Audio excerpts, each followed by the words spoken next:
welcome back to another episode of Sid Meier's Civilization 5. My name is Kazia. It's so wonderful to have you here joining me today in this Numidia 2-star location Earth game. As always, if you enjoy this sort of content, and before I forget to mention this, like I think I did in the previous episode, be sure to leave a like, a comment, and subscribe down below. Now, we have been starting a bit slowly, but this is going to be our episode, right? This is going to be the time things sort of start turning out for the better for us. Surely, this spearman surrounded by 2 barbarians is a sign of good things to come. Anyways, we did meet Sweden-Norway in the previous episode. Sweden-Norway is led by Oscar II, Mod by JFD, and Numidia, of course, led by Masinasa, mod by yours truly. Every mod included is linked in the description below in the Steam Workshop collection. Now this episode is very extra special. Every episode is special, of course, but there's something extra special today. You might have noticed the video length is a bit longer. Beyond just, I had a lot of footage for Numidia saved up, and the fact that even editing this episode's clips down, there wasn't too much I could cut, necessarily. I felt a lot of the footage was still pertinent. There is some big news that I want to share, right? And I say it's big news, it's not going to be that big, right? But it's going to be big. Eventually. And that is that I have launched my own YouTube Discord. The purpose of this is not to necessarily be like, oh hey, this is the space. I like, it's a YouTuber's Discord. It's not gonna, okay, maybe I should rephrase this, right? I'm a small YouTube channel. I have about 82 subscribers as of recording this. I am making this YouTube channel's Discord because of a couple reasons. First off, I've interacted with a lot of my friends and fans on Discord already, and that's where I get a lot of conversations and like ideas from. If you recall, I actually have a friend who encouraged me to do those Musume videos that I don't really continue doing, just because I sort of dropped out of that game a little after. I was like, oh hey, I'm so back. No. But I do still like the game, I just haven't had much time to play it, and that's sort of I've been distracted with other games and such.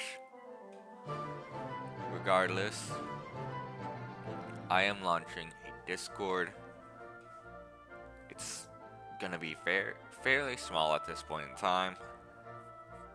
Hopefully in the future we'll be able to sort of grow it as a community. And my channel is just, it is what it is. I don't have any delusions about the fact that, I'm gonna make it big someday. No, if I make it big, I make it big. If I don't, I don't. It's not a huge deal to me. I do this for fun, but there are some things I felt a Discord was beneficial for. Right, first off, because I work a lot with modded gameplay and such, some people have questions. One thing I didn't bring up previously, for instance, is that Discord would be helpful for. I had to adjust not every, but a lot of the civilizations in this game in order to fit them onto the 2-star location Earth Mark III map. Some of the civilizations did come with Earth Mark III support, but not all of them. And there were a couple that didn't even come with yet another Earth map pack support at all.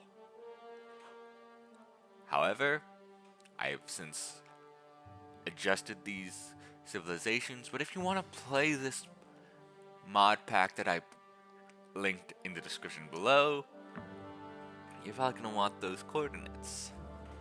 And I can provide the code I've written, but that stuff will be provided through like the Discord or questions such as that nature,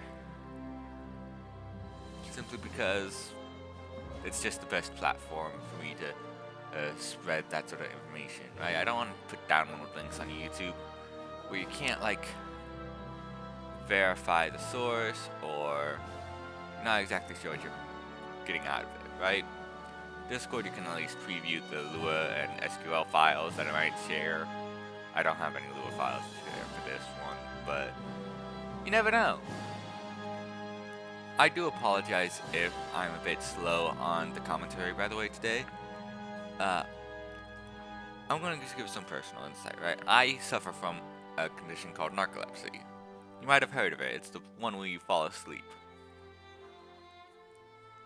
I had a narcoleptic attack for the past 2 days, and I'm just starting to recover, but I'm not exactly there yet.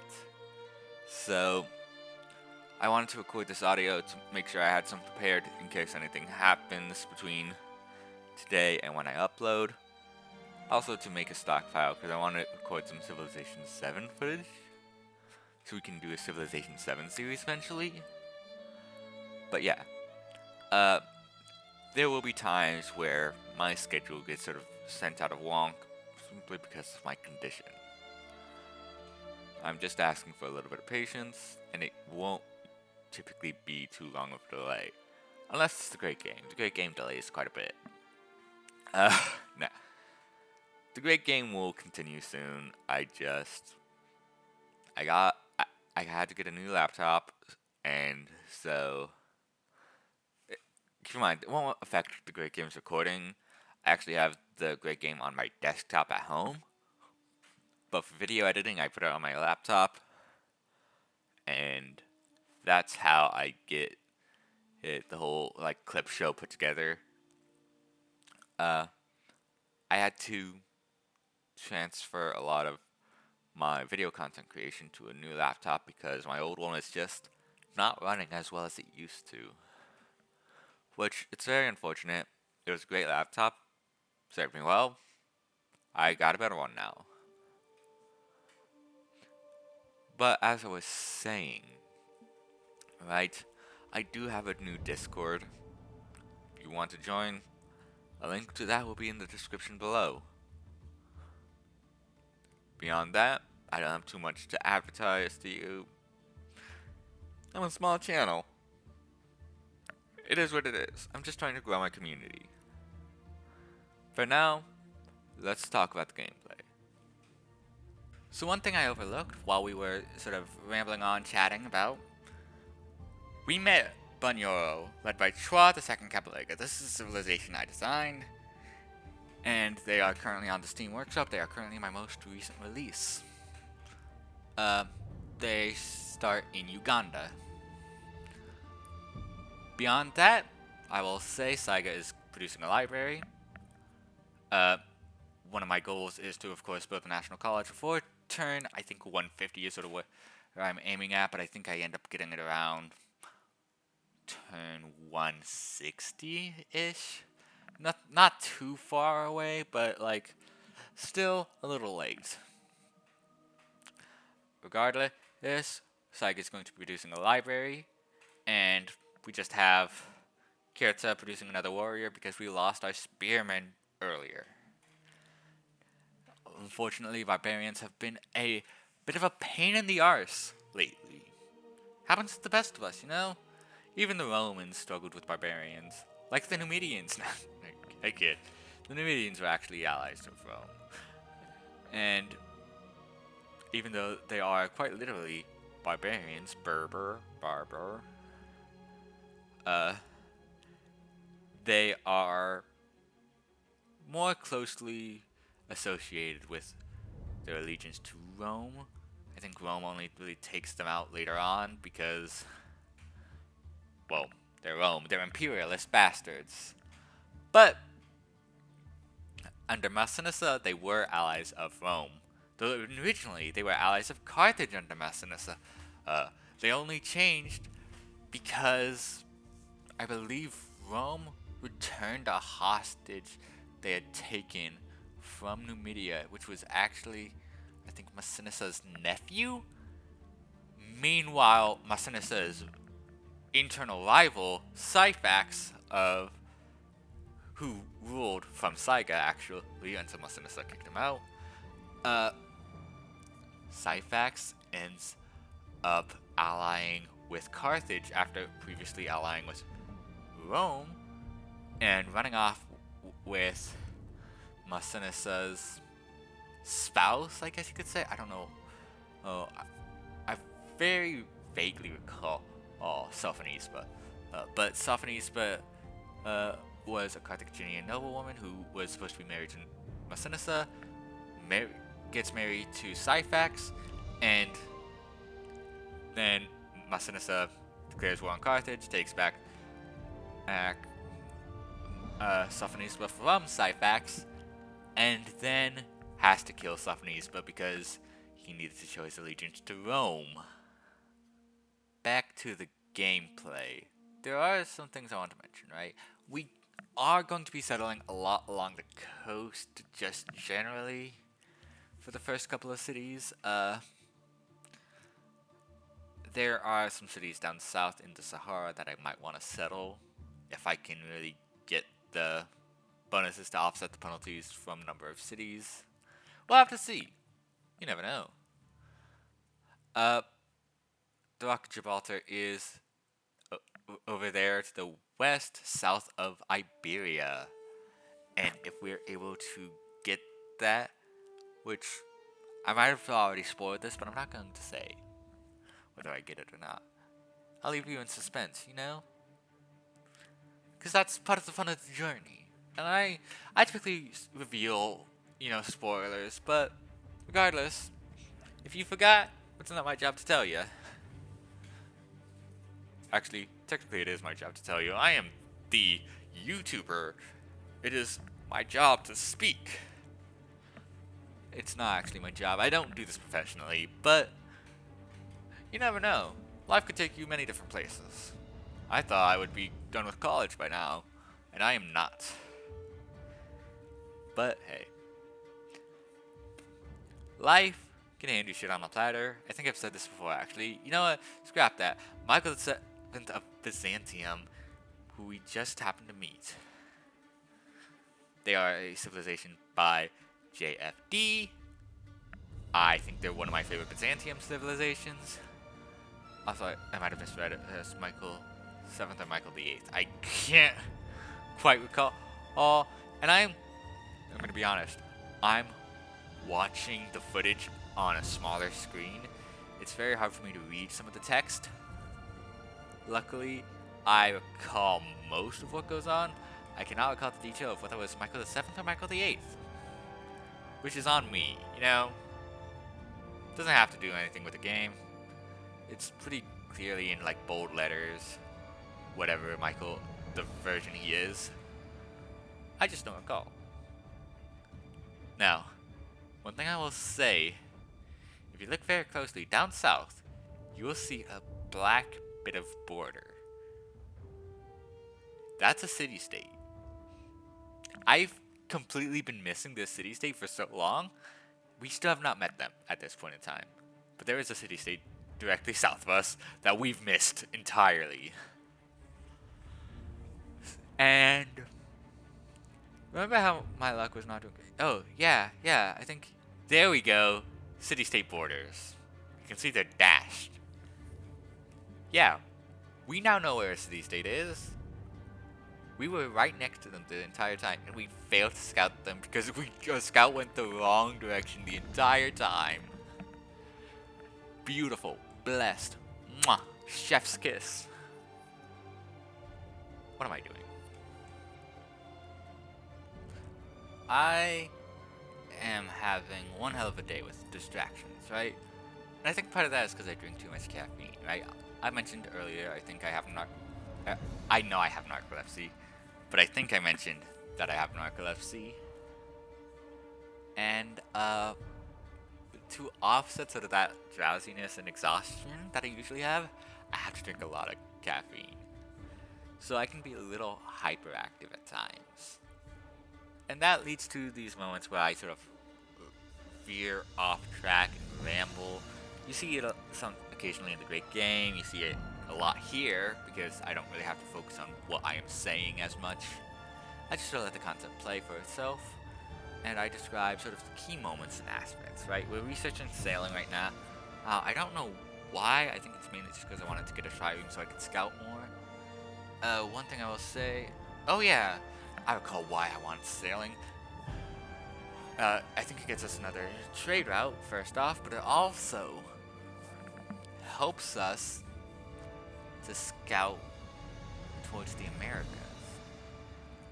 The Americas are completely unsettled as of this moment in time, I believe, besides like some city-states. So eventually we could colonize that and get some very good colony cities. Now, I am having a wonderful time right now, just being here. But I also have to acknowledge we're not doing that great. We have 2 happiness with only 2 cities. Our population is not that great, our wealth is not that great, our science is not that great, our culture is not that great. How are we going to turn this around? Slow and steady. We're going to build up and snowball. That's sort of my plan here, right? But if we run into some city-states, we're going to probably be able to solve some of that wealth disparity we have. We do want to build up an army so that we can further intimidate city-states near us. And when we intimidate city-states near us, we can get more gold from pillaging, which is always really fun, especially when you can pillage city-states without having to be at war with them. Of course, it makes them really mad when you do that, which is a little fun ability I added. I love it. It's a great civ. I mean, self-brag, of course, but I don't think that's a bad thing. I think you should be proud of your work if you do a good job. I don't always do a great job. Like, I did Chow Wei. I don't think that came out that well. I do have a design for an update of it, and it's a really good redesign. It's probably going to take a couple of days till that comes out. Who knows? Maybe about a couple weeks after this video drops, you'll see Chow Wei updated. Could even be before then, actually. I have all the arts, so maybe I'll do that later today. You never know. I always gotta keep you guessing, right? I know some of the civs I'm working on, by the way. Hey, if you are a fan of my civilizations that I create, here's a sneak peek for you, right? I am working on the Inuit, Nepal, sort of like a redesign, and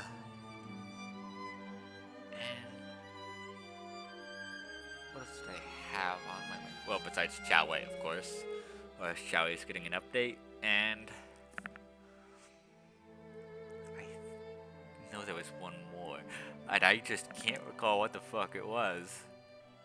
But yeah, that's a sneak peek for you. 3 civilizations: Chow Wei, Nepal, and Inuit. For now. There's more in development, but oh, you know what? The Coeur d'Alene, right? And that's a very special civ to my heart because it is. It just slipped my mind because it's pretty much done. It just needs art, but it's really close to my heart, and because I grew up on the Coeur d'Alene Reservation, so I love the civ to death, and I did a great job with its design, I think. And I had a friend, Ara Lasqueta, who designed the alpha and colors for the civilization, and it looks phenomenal. I'm gonna be so happy to drop it once I have the art finished. Now, there are a lot of times when you're modding that you'll come across mistakes you make, right? I haven't found many mistakes in like the code with Numidia, but I'm sure there's plenty of mistakes I found during the development of the civilization. And I'm sure there's going to be mistakes I find later on where I'm just like, did I really make that decision back then? For instance, I just debated a long time on the spelling of Masinissa, whether to spell the first S's in mass, but I like mass with one S or mass with two S's for Masinissa. I don't think it really matters, but it was something I debated heavily, and so some of the wording in the mod itself is a bit inconsistent, and that's always bothered me. But it's something you won't really see in the game. It's just sort of like an internal aspect of it. We do have our worker now. I believe I set them to chop some trees. At least in a bit. I think I sort of wait a little. I don't recall. Do I have them chopping them for this watermill, or do I don't recall if I saved that forest for later for the National College. Well, evidently that answers my question. I should watch my own gameplay footage. Yes, I do chop the forest, but I chop it for the National College, which is what happens. We have an archer. I believe I named this one. Buford? The fuck is that? I don't recall naming this one. Jeez, I know I give them goofy names. I just completely, that one slipped my mind. I know the ones I usually go through are Bungus and Scrungle, because those are my favorite, like, made up bullshit terms to name units. But Buford? I was really stretching it with that one, guys. I gotta be honest. Not all of these are gonna be bangers. Bungus, Scrungle, those are good ones. Buford, nah. Regardless, our little empire on the Mediterranean is very small. We're not doing that great in our stats, as I've mentioned. And one thing we are going to be struggling with for a while is food. Right? There are some good food tiles, but we are not really making the most use of them at this moment. Simply because we sort of rushed for the National College, which I think is still the best option for us. That said, we do accept this embassy, of course, because I want to see his capital, which I know where it is. It's Constantinople. It's on that little strait. I don't know I don't call it the term for those sort of land bridges is that people always settle canal cities on, but still. He's got a nice little canal city, which I know used to get a lot of attention on Reddit. I don't think it does anymore. I think they banned canal cities on the Civ subreddit. I don't know. I don't care for Reddit too much. It is what it is. You know, you get some nice information out of it every now and then, but I used to spend too much time on it, and after a while, it was just like the same bullshit over and over. And one thing I've learned about being on the internet is that a lot of people hate women. I don't like that. You know, I think you gotta respect women. I think you gotta respect men as well, of course. But some people be like, women get a lot more privileges than men, which is true. But men also get a lot more privileges than women. Sure, women have certain privileges men don't have, but we do have to consider circumstances, right? And I think a lot of what I've heard about, like, men's rights, for instance, and it's like, yes, I absolutely agree. Men should have the capacity to be more open with each other.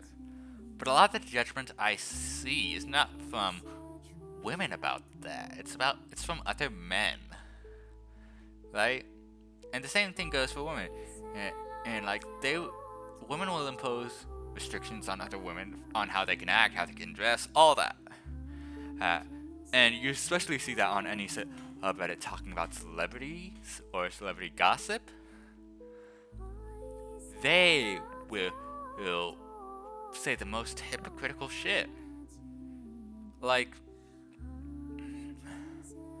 there are actors and actresses I dislike who I won't say their names just because I'm not gonna really get into that. But one that really sticks out to me is that if a woman has to get plastic surgery because that's the expectation forced upon her by the society and the industry of acting in Hollywood, that is a tragedy, yes. I don't think we should be forcing that. I don't think the narrative should be, oh my gosh, they look so much better without the plastic surgery. That's just cruel and vindictive. No. The real question should be, did she make this choice of her own volition? Did she make it of right, sound mind? And is she happy? Is she happier with that plastic surgery than she was before? Right? Like, in regards to transgender rights, of course, lots of trans people like me do undergo sorts of plastic surgeries, and I don't think there's anything wrong with that. It's not something I would personally do, but I do get it.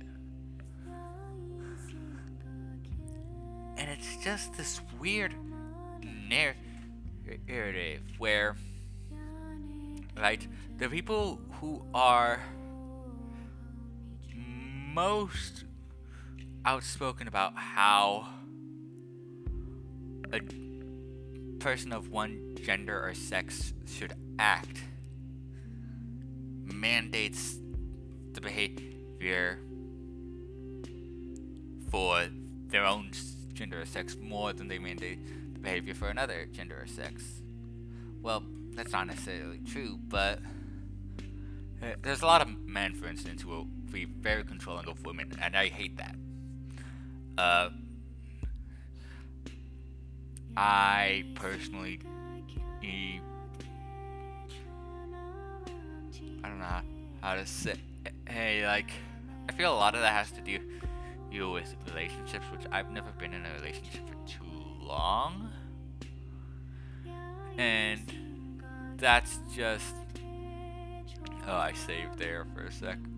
Usually I cut those out, but I guess I forgot to do it this time. Regardless, it's no big deal. You don't see anything. What was I saying? Oh yes. The way men will control women and seems to have a lot to do with their relationships, romance, and sexuality, right? I mean, for me, I'm attracted to partners of all gender identities and sexes. And I do specify differences between gender and sex, not because, like, oh, there's only two sexes. That's not true. That's just not true. Right? I know intersex people in real life, and just because their sex falls out of the standard binary doesn't mean their gender necessarily does. So, it is what it is, right? I have to acknowledge these differences in biology and sort of cultural behaviors, but I do specify the difference between sex and gender because, to me, they're still different things, right? Sex is still a spectrum and gender is still a spectrum, but they're different things. Sex is sort of the biological components, and that's not to say, hey, there's any hard definition for it. and gender is more the cultural components, sort of the social aspects of, well, everything really. Uh, and I'm an anthropology student. This is sort of where my anthropology aspect shines. I'm not too much of a biology student, I gotta be honest, so my knowledge of human biology is not that great. I mainly focus on like cultural anthropology. So I'm not going to discuss sex too much because I am not an expert on that. You're going to have to ask an expert to really get a solid idea of the scope, and even then you're still going to be missing bits and pieces because nobody has a full insight as to all of that. Saika is starving, by the way. Ignore that. We're talking about gender and sex today. So, as I was saying, right? Another part of this bias between men and men, men and women, women and women, I have faced not necessarily transphobia, but sort of internalized sexism within the trans community, which is a really curious thing. I had people tell me I was not to participate in a discussion that they were having in my dorm because I was not assigned female at birth. This discussion between some individuals, one of which was trans, mask. But the conversation of I'm not going to get too much into the details, but there is the point where they were discussing parts of human anatomy, and one of the things that was discussed was well, assigned females at birth get periods. Something that got overlooked, and I don't know why and this is why I'm sort of like, oh, I shouldn't be excluded from this discussion just because of who I was assigned at birth, and explicitly saying that is kind of a shitty thing to do. Right? We don't get control of the circumstances of our birth. That music quote that always goes around. It's not the circumstances of one's birth that defines them, but rather what they do with the gift of life. I think that's a great quote. But here's the thing.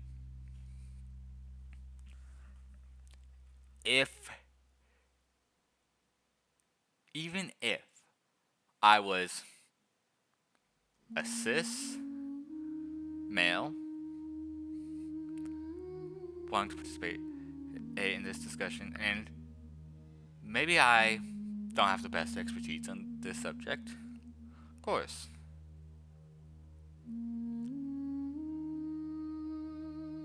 Trans women get periods.